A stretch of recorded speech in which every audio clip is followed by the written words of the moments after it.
Olá, seguidores do canal Estúdio P, como estão vocês? Estão bem? Sou Sidney Costa e continuamos na angústia de ver a guerra cessar na invasão da Ucrânia pelo Putin. Nem vou dizer que é a Rússia, porque há muitos russos que gostariam que a guerra paralisasse. Estamos transmitindo da janela do nosso AP aqui na cidade de São Vicente a hashtag Domingo do Senhor Jesus Cristo, justamente para colocar uma moldura um tanto urbana de como é importante estar vivendo numa cidade em paz. E estamos transmitindo hoje a apresentação do vídeo de número 6 da série Esperançar, fazendo um mês completo que o nosso pastor Ed René Kivitz está em tratamento por um problema lombar que o impede de estar em pé. Talvez essa circunstância não deixe ele confortável de ter de pregar sentado, porque ele é muito ativo, inclusive costuma revelar nas suas mensagens que corre ali na parte da Universidade de São Paulo e a cidade universitária, e tudo isso ainda não velho, ele é um jovem senhor, tá chegando na terceira idade, como se observa hoje em dia, que é de 60 anos para cima, mas ainda não está completo, e ele tem então esse vigor que a gente percebe, não só na fala, mas na sua postura, e ele está muito bem para a sua idade. E essa mensagem ele pregou em 2017 e chamou de Semana Esperançar. E agora, em 2022, ela ficou muito viva. Talvez a mensagem mais viva dessas que estão lá, colocada no canal da IBAB, que é a Igreja Batista de Água Branca. E o Ed é o pastor titular. Nós estamos em campanha de oração. Eu tenho amigos perto daquela região, ali na Noruega. O Gilson está em silêncio, suspendeu a sua conta no Facebook. Eu não sei o que está acontecendo por lá, mas estamos em oração desde o dia inicial da guerra e já são 36 dias, talvez a campanha de oração mais longa que estamos fazendo. E tenho experiências gloriosas de campanha de oração, irmãos. No nosso movimento do Caminho da Graça, Estação Santos, oramos 15 dias numa campanha juntamente com o Tupi, que é o mentor, pelo Ciro Daniel, que não queria se internar, e Deus fez uma reviravolta naquela família, e hoje o Ciro está em tratamento, e toda uma história de resistência a largar as drogas parece que está sendo completada da melhor maneira possível.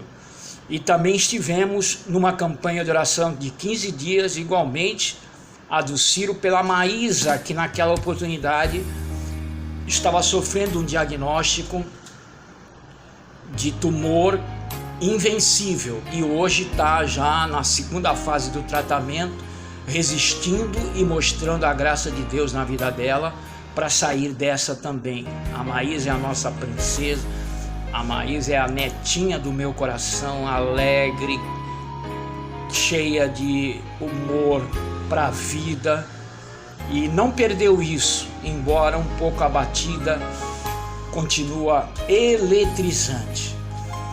E portanto a gente sabe da importância das campanhas de oração e sabemos que Deus responde, e não estamos sozinhos.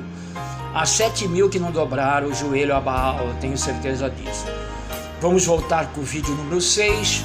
Esperançar é a vocação do crente e só se mantém a esperança pela fé. Vamos ouvir o Ed René. Que história é essa?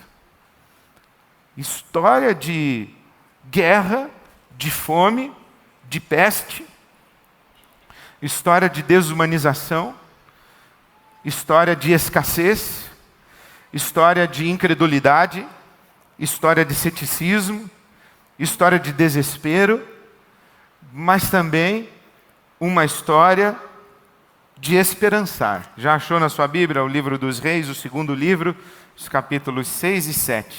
Vamos orar. Deus nosso Pai, Dá-nos a tua palavra nessa noite, que ela, que é viva, seja viva para todos e cada um de nós. Que ela produza frutos em nós, para o nosso bem, para a tua glória. É o que te pedimos em nome de Jesus. Amém. Amém. Começa essa história no versículo 24 do capítulo 6. Quando se diz que Ben-Hadad, rei da Síria, mobilizou todo o seu exército e cercou Samaria. Samaria é o reino do norte. Sabe que o reino de Israel foi dividido norte e sul. Reino do norte passou a se chamar Israel. Reino do sul passou a se chamar Judá. Capital do reino do sul, Jerusalém. Capital do reino do norte, Samaria. Então o reino do norte tem a sua capital sitiada. E no versículo 25 do capítulo 6, se diz que o cerco durou tanto e causou tamanha fome que uma cabeça de jumento chegou a valer 80 peças de prata. Como pode ser isso? Como pode ter uma mudança tão radical de um dia para o outro? Se uma cabeça de jumento vale 80 peças de prata, como que medidas de farinha, medidas de cevada, passarão a valer uma peça de prata apenas? Que mudança radical nessa economia, uma reviravolta completa da noite para o dia. Como pode ser isso? O oficial do rei não acreditou. E o profeta Eliseu então diz aí no versículo 2 do capítulo 7, olha, ao oficial do rei, você vai ver isso com os seus próprios olhos, mas não comerá coisa alguma. Você vai ver que o jogo vai virar. Você vai ver Deus visitar Israel, mas você não vai participar daquilo que Deus estiver fazendo. Aí a história mesmo do esperançar vai começar agora no versículo 3. É essa história dos 4 leprosos. Havia 4 leprosos. Olha, pode ser pior, sempre pode ser pior. Você pode estar na guerra, com fome, em estado de calamidade e estar com uma doença ruim. Além de toda a devastação ao seu redor, você está com uma enfermidade. Aqui eram 4 leprosos, junto à porta da cidade. E eles disseram uns aos outros, por que vamos ficar aqui esperando a morte? Esse verbo esperar, né? Aguardar passivamente. Por que vamos ficar aqui esperando?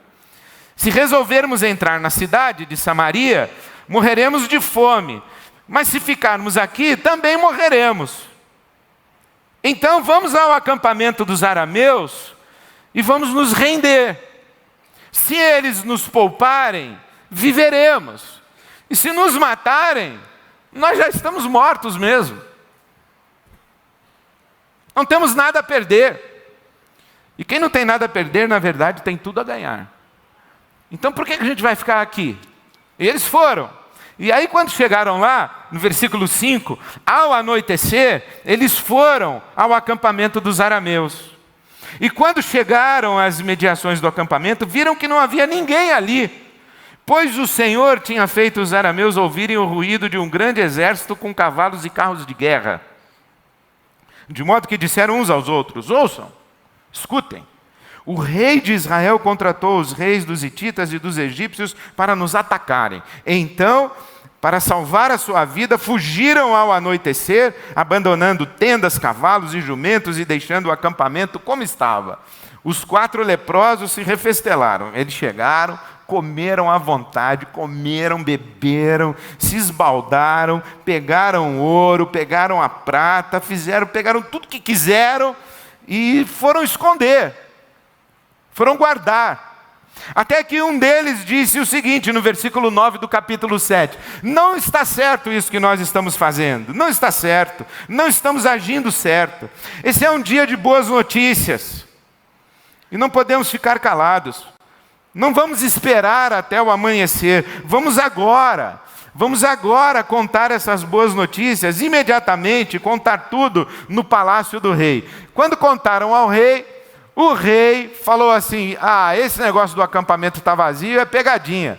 Eles esvaziaram o acampamento para a gente ir lá saquear o acampamento, aí eles nos atacam lá dentro do acampamento e matam a gente lá. Mas aí eles verificaram direitinho, viram que não era nada disso, que os arameus tinham fugido de lá mesmo, tinham ido embora. Então no capítulo 7, o versículo 16, diz aí que o povo saiu e saqueou o acampamento dos arameus.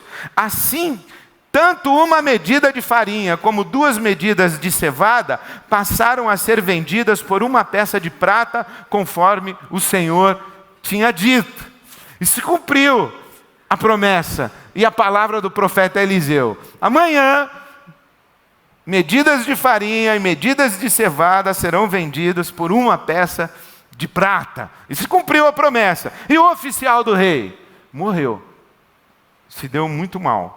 Porque quando deram a notícia de que o acampamento estava esvaziado mesmo, que o pessoal podia ir, parecia Black Friday. Aí o pessoal foi todo mundo para o acampamento, saquear o acampamento. E nessa correria, atropelaram o oficial do rei, passaram por cima dele. Veja aí o que está dito no capítulo 7, versículo 19. O oficial tinha contestado o homem de Deus e dito: ainda que o Senhor abrisse as comportas do céu, será que isso poderia acontecer? O homem de Deus havia respondido: você verá com os próprios olhos, mas não comerá coisa alguma. Foi exatamente isso que lhe aconteceu, pois o povo o pisoteou junto à porta da cidade e ele morreu. Há necessidade de um estalo na consciência, há necessidade de um acordar, há necessidade de uma escolha. Não está certo isso, alguém tem que parar e falar: para! Não é isso, não vamos fazer o que é natural, não vamos fazer o que é esperado, vamos fazer uma escolha, vamos remar contra a maré, vamos lutar contra isso. E foi isso que esses caras fizeram. Eles disseram: não vou morrer, não vamos morrer, nós vamos dar um passo, nós vamos escolher viver. Eles escolheram viver, estavam leprosos ali dizendo assim: olha, a gente, se não fizer nada, a gente morre. Então vamos escolher viver, porque viver é uma questão de escolha. Vamos escolher viver, porque viver é uma questão de escolha. Lutar contra, fazer valer aquilo que Deus semeou em nós. Vida, a sua imagem, a sua semelhança, vida. Vamos escolher isso daí, não vamos nos render. Por maior que seja a calamidade, por mais definitiva que aparente ser a realidade caótica, por mais inexorável que pareça ser o mal incrustado na realidade onde nós estamos vivendo, vamos escolher viver. É verdade que eu estou numa situação difícil, é verdade que a minha situação é complexa, é verdade que a tendência é que aconteça isso, mas eu não vou me render à tendência, eu vou escolher a vida. Eu vou dar trabalho para a morte, eu vou lutar contra, eu me recuso a morrer agora, eu me recuso a morrer hoje, eu me recuso a morrer desse jeito, eu me recuso a morrer sem lutar, eu me recuso a morrer sem fazer nada, eu me recuso a assistir a morte chegando sem que eu me rebele contra ela, porque viver é uma escolha, morrer não é. Morrer é só a gente se entregar, a gente morre, então a gente escolhe viver. Foi o que esses caras fizeram aqui. Então a gente escolhe viver. Esperançar é escolher viver.